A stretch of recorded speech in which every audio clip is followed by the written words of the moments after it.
We're joined now by our defending winner of the Auto Club 400, driver of the number 2 Worth Ford, Brad Keselowski.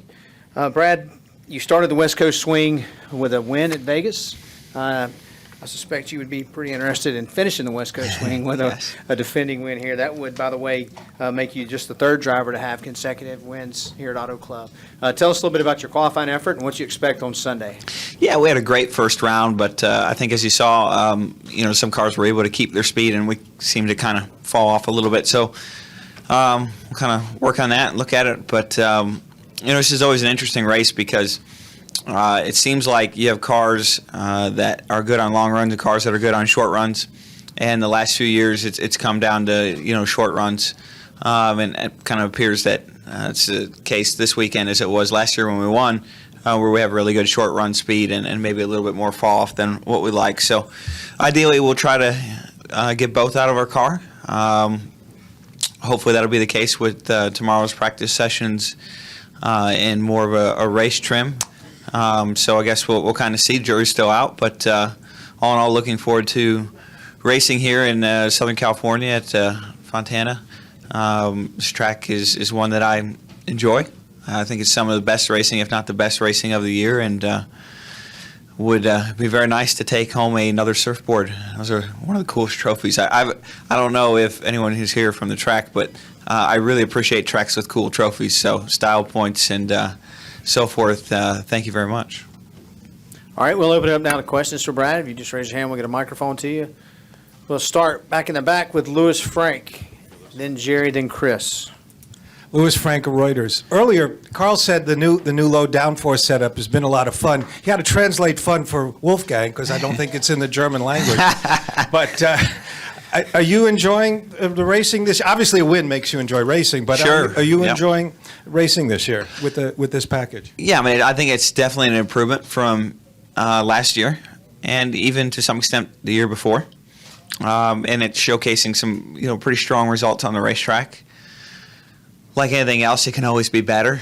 And, I'm a type of guy that is progressive natured and wants to see it continue to get better. I don't want to rest on our laurels as a sport because I think the sport has even more potential to work on the cars and open itself up to, the things that most people would quantify as exciting racing and last lap passes for the win like we've seen 2 of the first, 4 or 5 weeks, is really exciting for the sport, and I think everyone can kind of rally behind that. So those doors open up a lot of times with the rules package, and I think that's what we're seeing.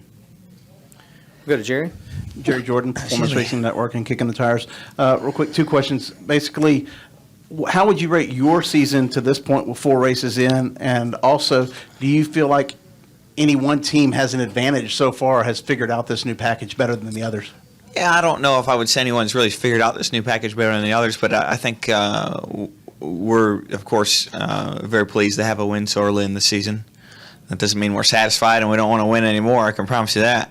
But it is a huge stress reliever. Looking at other teams, I think I would say that the Gibbs cars look very strong week in and week out, and they'll be tough to handle. They've got a great program. I think our mile-and-a-half program showcased at Las Vegas was very strong, but beyond that, it's very early to tell where we are. We'll go to Chris, and then we'll come over to this side here. There you go. Chris Knight, catchfence.com. Brad, I know the Twitter comments were very intriguing, very interesting to read this week on the whole concussion scenario. Do you feel like as a driver that the motorsports industry as a whole is doing what it can to learn more about this type of illness? And then do you feel like that there's more that the drivers could do to maybe help the industry?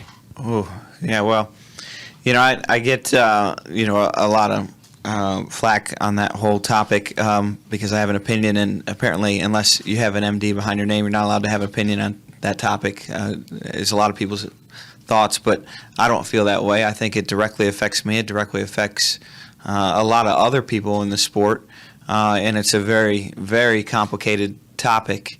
One that, is, like you said, it's developing. It's developing not just here in this community, but across sports communities worldwide.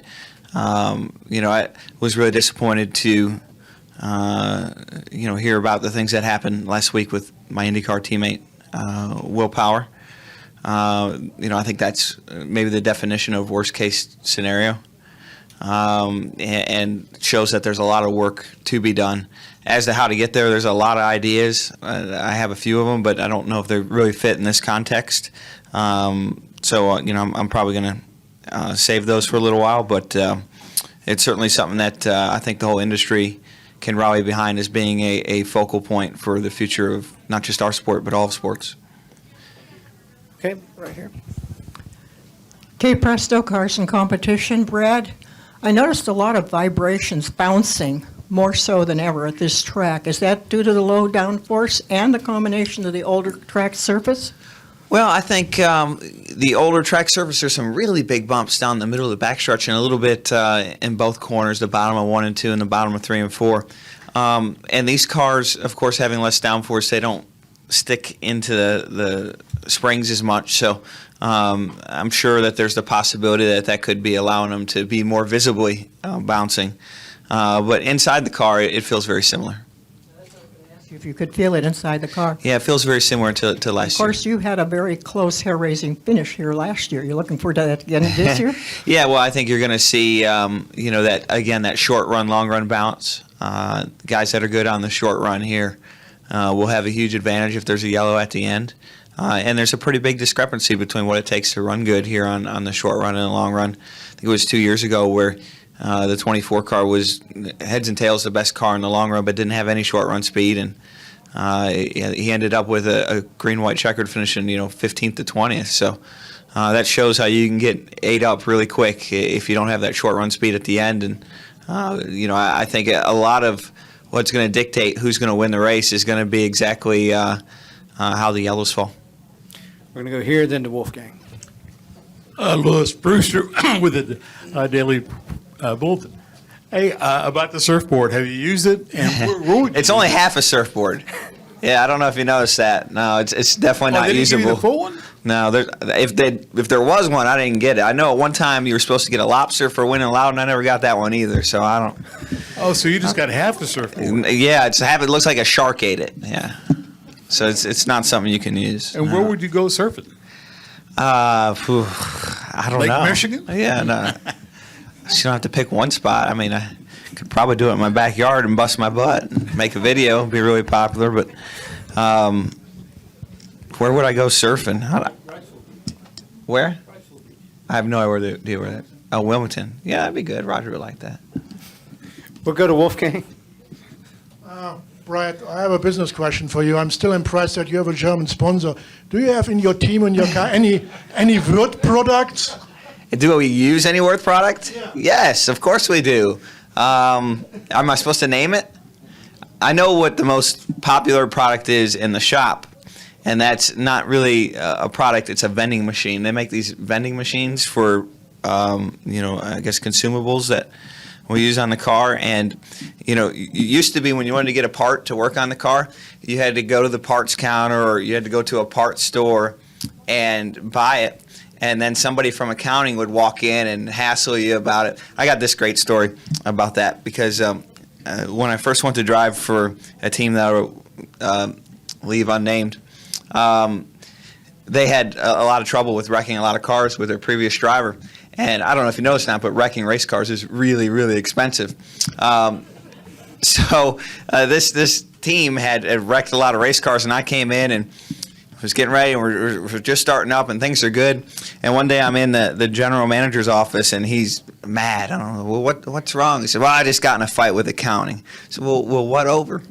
And he said, well, the head person in accounting came up and said, I got a serious question for you about bills and how much money we're spending. He goes, okay, yeah, what's the question?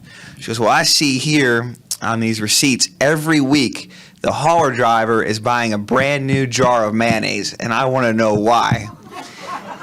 And he looked at her and said, yeah, and every damn week he wrecked an $80,000 race car too. I think maybe we should worry about that.